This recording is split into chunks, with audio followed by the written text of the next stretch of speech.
യമിനി, രാജുവിനും ഋതുമോൾക്ക് എന്തുണ്ട് വിശേഷം?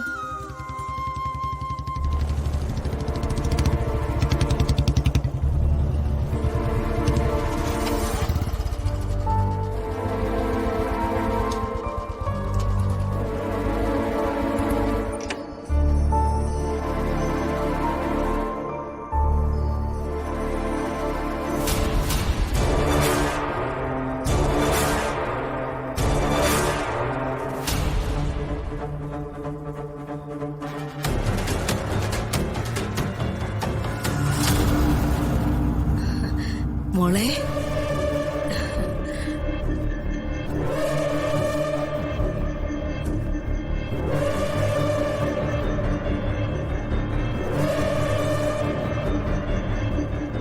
മോൾക്ക് എന്തു പറ്റി? മുഖന്താ വല്ലാതിരിക്കുന്നേ?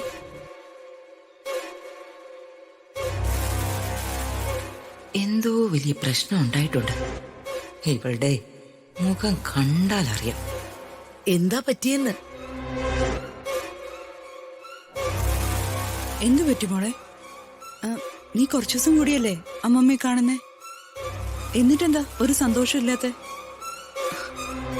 എനിക്ക് അച്ഛനോട് സംസാരിക്കാനുള്ളത്.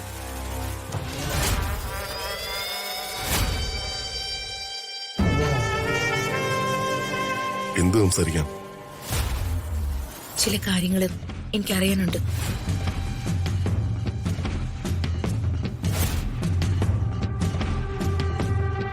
എന്റെ രോഗവിവരങ്ങൾ ഇവളറിഞ്ഞോ? ഇവളെങ്ങനെ അറിഞ്ഞു?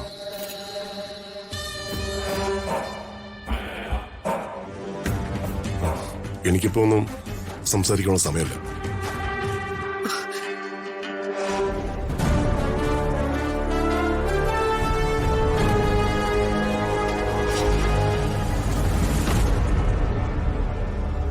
അങ്ങനെ പറഞ്ഞ പറ്റില്ല. എനിക്ക് സംസാരിക്കണം.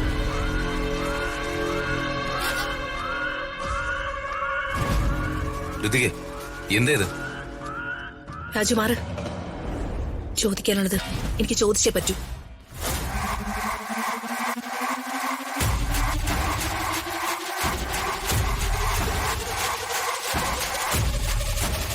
എന്താ മോളെ ഇങ്ങനെ? പ്രതാപൻ അവന്റെ ജോലി തിരക്കും കഴിഞ്ഞ് ഇപ്പങ്ങ് വന്നതല്ലേ ഉള്ളൂ. എന്തെങ്കിലും ചോദിക്കാനുണ്ടെങ്കിൽ അത് അവന്റെ സൗകര്യം നോക്കി ചോദിച്ചാ പോരെ? പോരാ, എനിക്ക് ചോദിക്കാനുള്ളത് ഇപ്പൊ ചോദിക്കണം.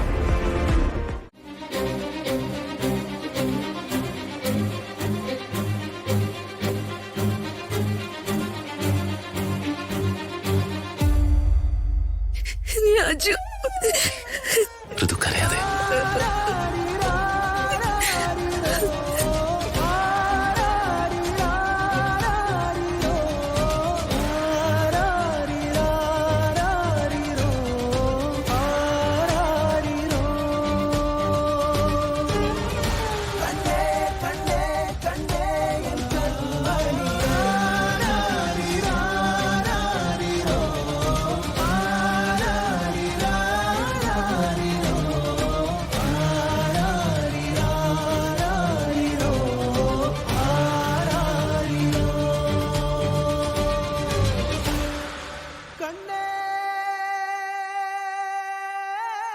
ഏട്ടാ, എന്തിനാ എല്ലാവരുടെ മുമ്പ് വെച്ച് മോൾ അങ്ങനെ പറഞ്ഞത്? അതാണ് സത്യം. അതുകൊണ്ട് തന്നെ ഞാനങ്ങനെ പറഞ്ഞത്. സ്വന്തം മകളെ പോലെ ഏട്ടൻ അവളെ വളർത്തിയത്. എന്നാലും ഏട്ടൻ ആ കുഞ്ഞിന്റെ ഹൃദയം തകർത്തുകൊണ്ട് അങ്ങനെ പറഞ്ഞത് വളരെ മോശമായിപ്പോയി. എനിക്കത് സഹിച്ചില്ല. പിന്നെ ആ കുഞ്ഞിന് സഹിക്കുമോ? നീ എന്നെ ചോദ്യം ചെയ്യാമെന്നാണോ? ഞാൻ എന്റെ ഏട്ടനെ ചോദ്യം ചെയ്യുക ഒരിക്കലുമില്ല. ഏട്ടൻ എന്റെ രക്ഷകർത്താവ് മാത്രമല്ല, എന്റെ അച്ഛന്റെ സ്ഥാനത്തും ഏട്ടനാ. ഏട്ടൻ 99% ശരിയാ. പക്ഷെ 1% ശരികേടുണ്ട്. ഏട്ടത്തിയോടുള്ള വിശ്വാസത്തിന്റെ കാര്യത്തിൽ. ഏട്ടൻ ഏട്ടത്തെക്കുറിച്ച് കേട്ടിട്ടുള്ള കാര്യങ്ങളെല്ലാം കഥകളാണ്. കഥകൾ ഓരോരുത്തരുടെയും ഭാവനകളാണ്. ഫിക്ഷൻ, വെറും കെട്ടുകഥകൾ. കൽപ്പിത കഥകളൊന്നും സത്യമായിരിക്കില്ല ഏട്ടാ. അവ്യയം കൂടിപ്പോയെങ്കിൽ ഏട്ടൻ എന്നോട് ക്ഷമിക്കണം.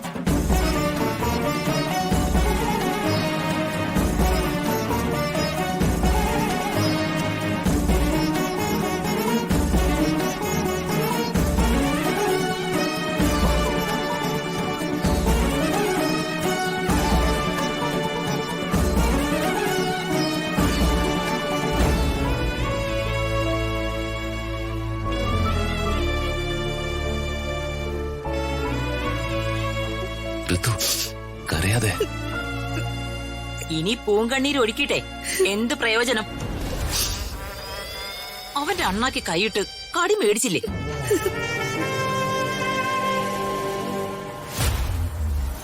നീ തന്നെ സർവ്വതും തൊലച്ചില്ലേ? കിട്ടിയില്ലേ?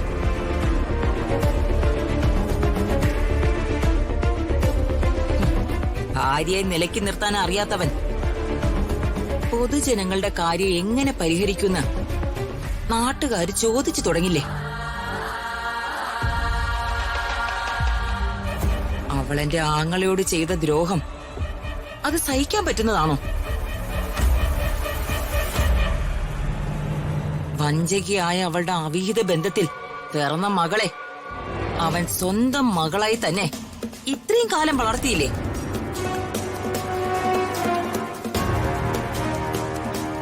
വളർന്ന് വലുതായപ്പോ അവക്ക് ആഹാരം എല്ലിന്റെ ഇടയിൽ കേറി. അതിന്റെ അഹങ്കാരോ? നിങ്ങൾക്ക് ഇനിയെങ്കിലും ഒന്ന് നിർത്താൻ പറ്റില്ലേ? എനിക്ക് നിർത്താൻ പറ്റില്ലടി. അതിനെ സൗകര്യമില്ല. എന്റെ ആങ്ങള അനുഭവിച്ച കാര്യങ്ങളാ ഞാൻ ഹൃദയവേദനയോട് ഇവിടെ പറയുന്നേ. മനസ്സിലായോടി?